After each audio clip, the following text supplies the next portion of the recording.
still so many peas for July. I'm still getting tons of peas.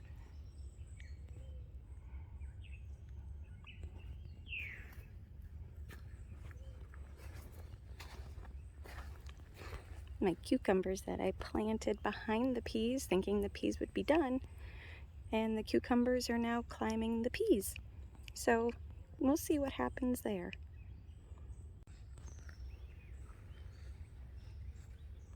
So they say corn is supposed to be knee-high by the 4th of July, but some of mine are like eye-high by the 4th of July. So hopefully that's a good thing, and for the first time growing corn, hopefully we're successful.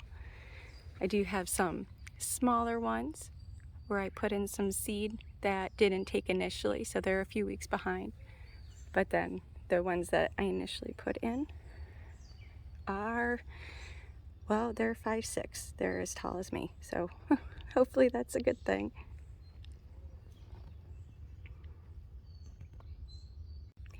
So many peas. Oh my goodness gracious. I inoculated my pea seeds for the first time this year. You roll them in a bacteria that's supposed to help with yield and production and health of the plant. And well, I think I'm gonna do that every year from now on, because I typically don't get this many peas, yet alone this many into July. So inoculate those pea seeds. So here are the Dr. Witchy's yellow tomato. They're heirloom, so they're like got that really cool heirloom look to them.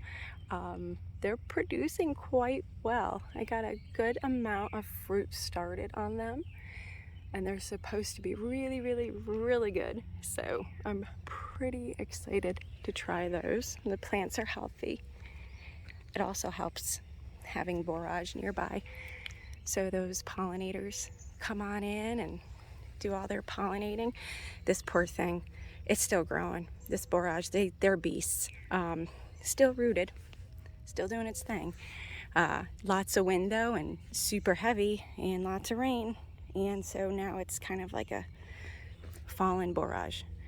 We'll do an experiment and see how it goes. Maybe it'll just kind of trail along. But we also got more borage over here near the Roma tomatoes.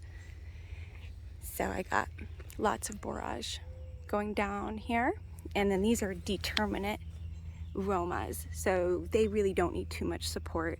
They don't get extremely tall, they get more bushy. And they are setting fruit and doing very well.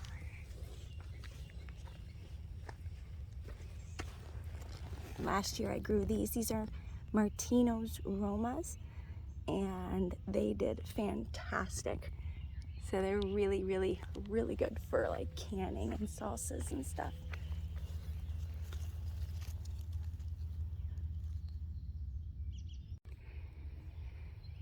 So these are those Sugar Rush peach jalapenos. You can kind of see in there. They're still a light yellow, and when they mature, they will actually turn kind of like a nice, like peachy light orange color. Super spicy, I hear.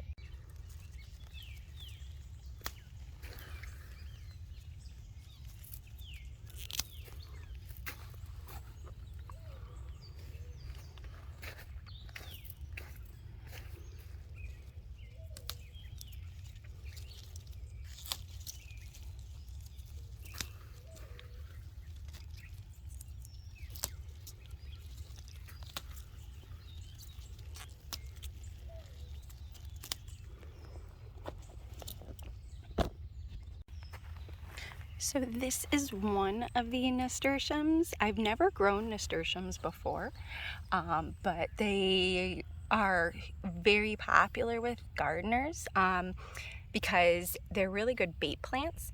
So aphids and certain pests are attracted to these flowers, and then you can kind of take care of the pests on your nasturtiums instead of, say, like on your peas.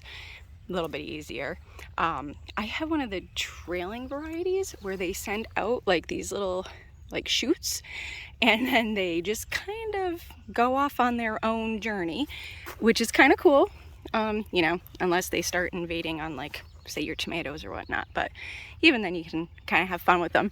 These guys are trailing around the peas, so it's kind of fun. You can kind of see it bushed out a little bit here.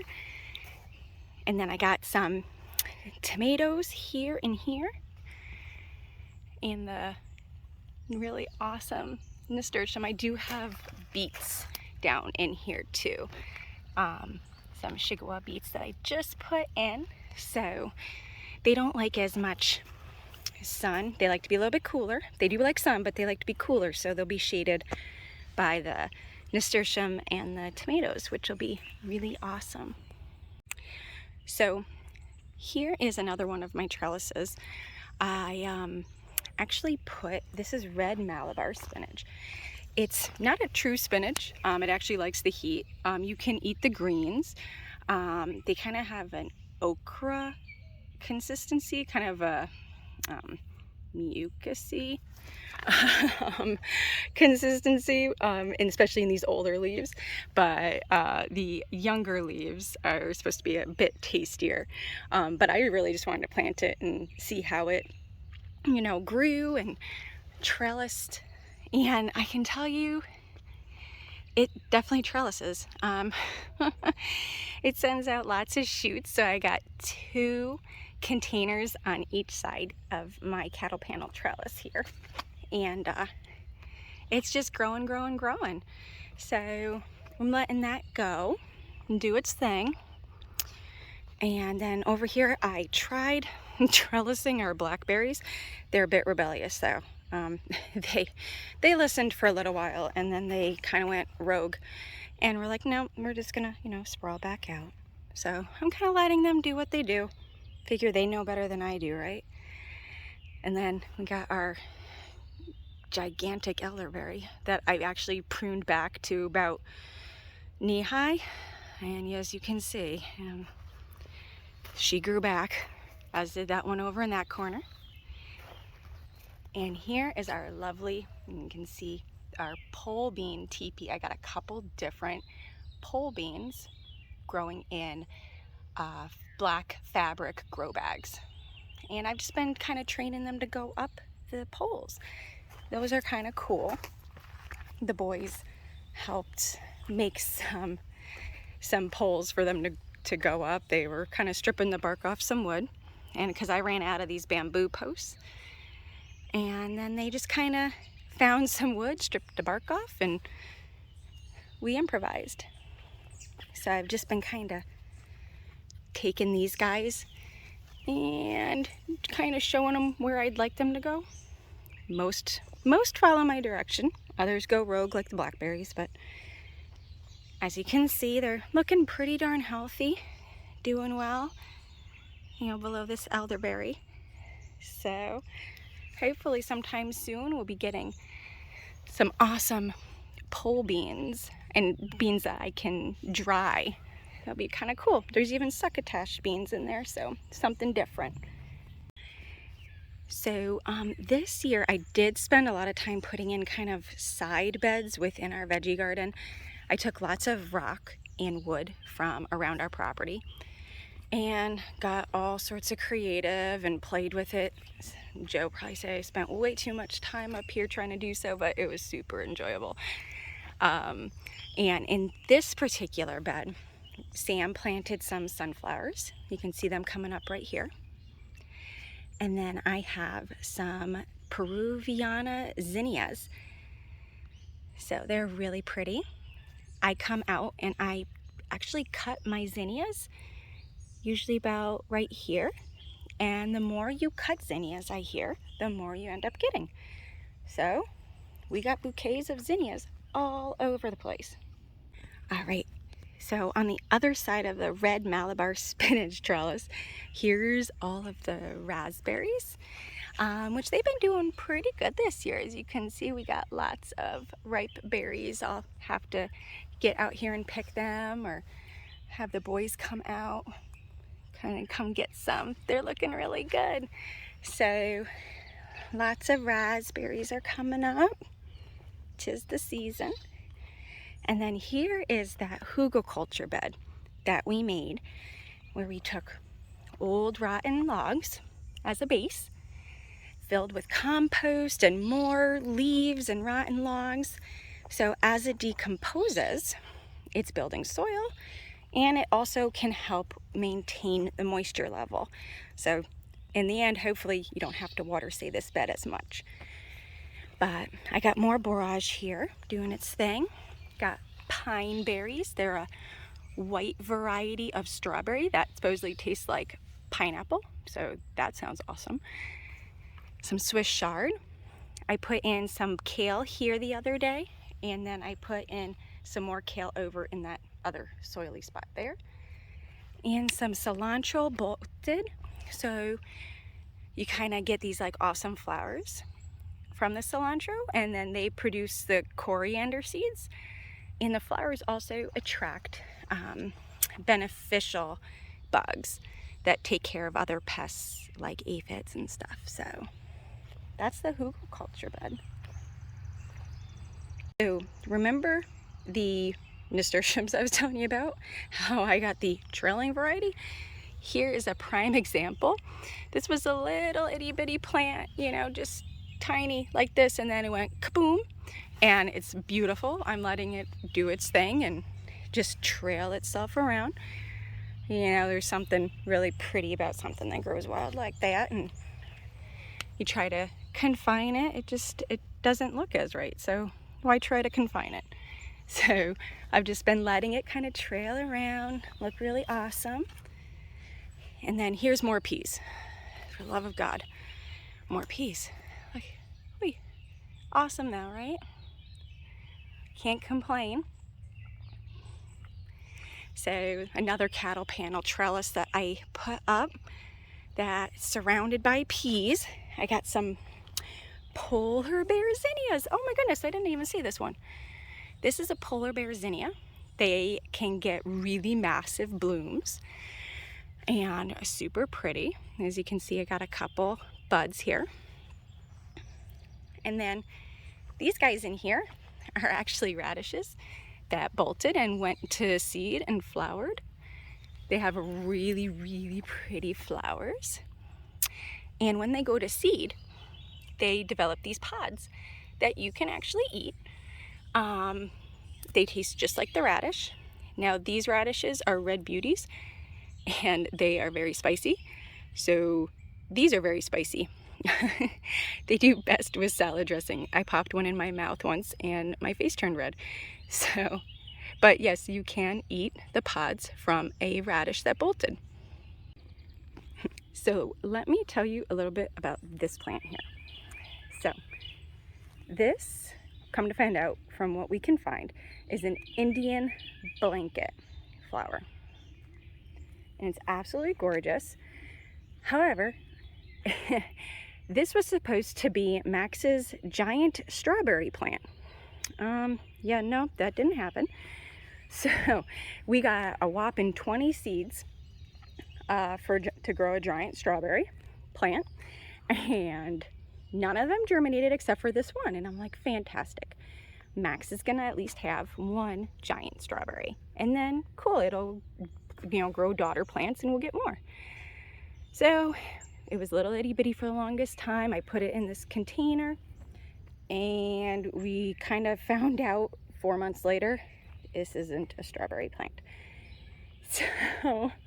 So yeah, there was that.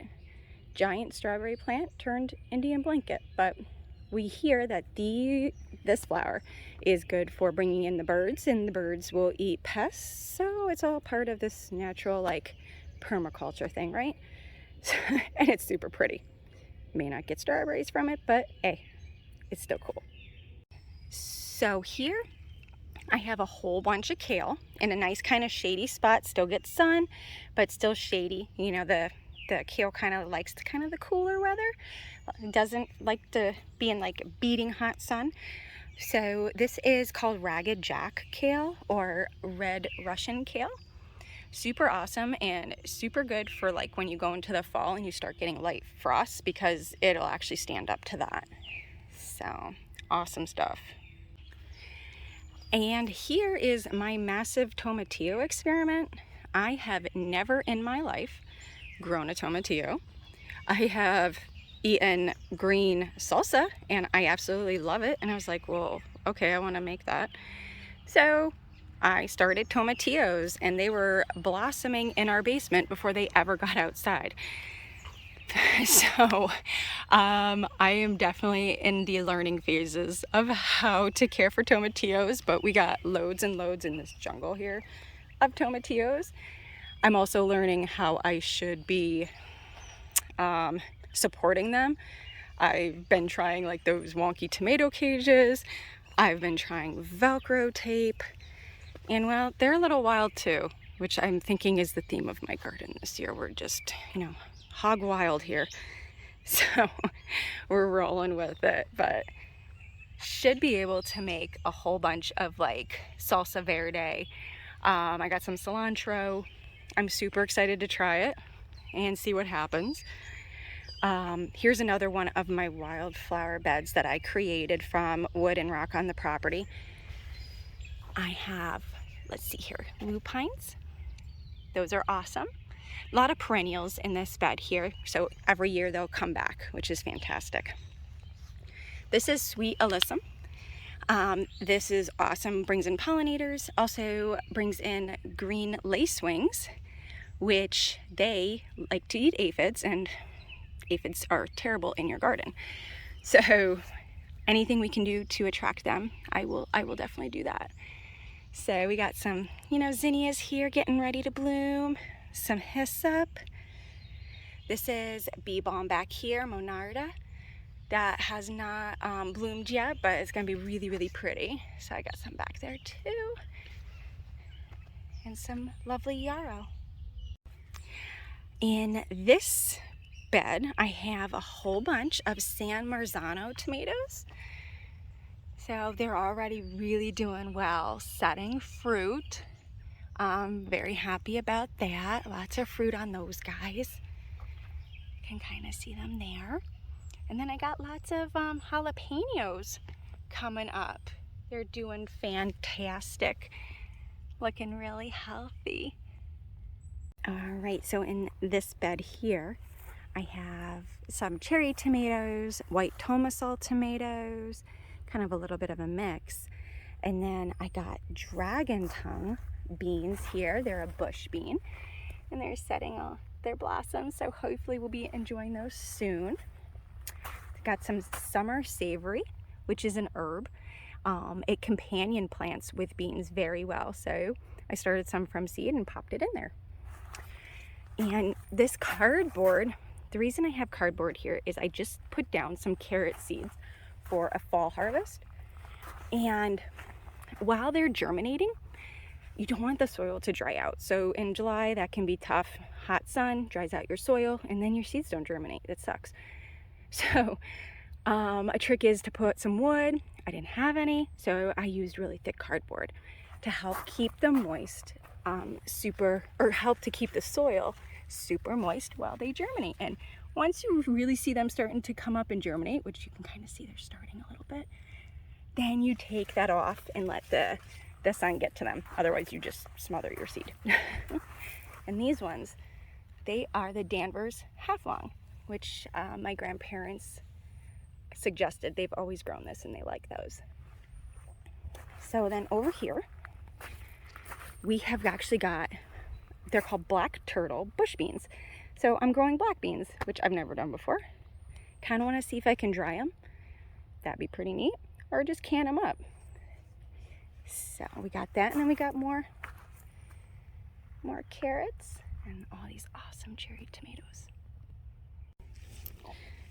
So these are the remaining potatoes that we got, as well as this one. So we got some purples, some Yukon Golds, and some reds that we still need to harvest. And we'll probably be harvesting some of these purples pretty soon, and the plants are starting to die back a little bit. And this is our straw bed. This is new this year. It's kind of following the Ruth Stout method of using hay or straw to build up some really good soil. And I liked this because now my squash and melons and pumpkins could sprawl kind of freely in here. So we got some pumpkins over there. We got some butternut here, an orange kabocha winter squash, some zucchinis, got one there, and then one here. Lots of sunflowers, Sam's sunflowers. They're definitely enjoying it over here. Got some more potatoes. I had some russet potatoes in the basement sprout some eyes, so I stuck them in here next to our Kajari melon and was like, well, best of luck, let's see what happens. And they're doing pretty darn well for 2 potatoes that sprouted eyes. This is our lovely Kajari melon, and that's our first one. They're still growing super well. I've never grown melons before, and this is kind of like a personal sized cantaloupe melon, and it seems to be trellising very well, which is great. I got another one there, and there, so we'll see what happens. And then I got a watermelon right there. It's doing good. These are sweet potatoes. Never grown those before either, so it's definitely a year of lots of learning. I got a patch here, and then over there up in the front. And those are the pumpkins. And then under this trellis, we have some scallop squash, which you can see one is almost ready. Really cool. This is an acorn squash. And this is another butternut that's going to be growing here. We have some peach trees over here. We saved the pits from some of our peaches last year and sprouted some new trees. So these are Carolina bells. And then these are some different peach varieties that we sprouted here. So we got a couple of those. Got a tomato plant stuck in here, and another one over here. And then these are Mexican sour gherkin cucumbers. They're also known as cucamelons. Gonna give them a shot. They're kind of like itty bitty tiny cucumbers that have like a lemony flavor. So I'm excited to try those. Those will be trellising up here next to the beautiful morning glories. They're so pretty. And I have nasturtiums that volunteered here. Did not plant them. They just decided to, be crazy wild and just come on up. And then I got my blue spice basil, which smells like super fruity and tropical. We got 2 planters with those, and they are trellising up this half of a cattle panel that I cut. So that is our straw bed.